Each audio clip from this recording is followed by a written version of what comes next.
కొన్ని జంతువులే మనకు ఆదర్శాలను ప్రసాదిస్తాయి.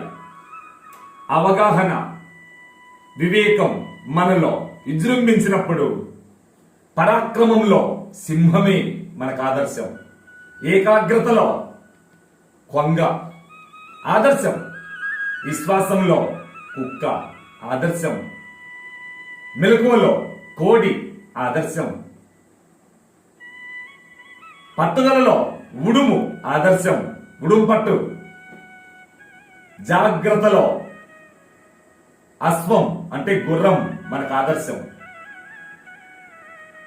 మరి మనకు ఆదర్శాలను నేర్పే పక్షులు, జంతువులు మనకు కొన్ని సూత్రాలు, మెలకువలు చెప్తాయి.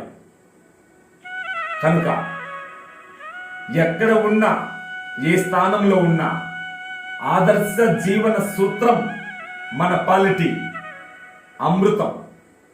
కనుక చాణక్య ప్రభు భక్తితో, ప్రేమతో చెప్పాడు, ఆహార నిద్ర భయమైదునాని సామాన్యమేత పశుభి నరాణం జ్ఞానం నరాణం అదికో విశేష జ్ఞానేన హీన పశుభి సమాన. జ్ఞానం గలవాడే మానవుడు, అది లేనివాడే పశువు. ఓం స్వస్తి.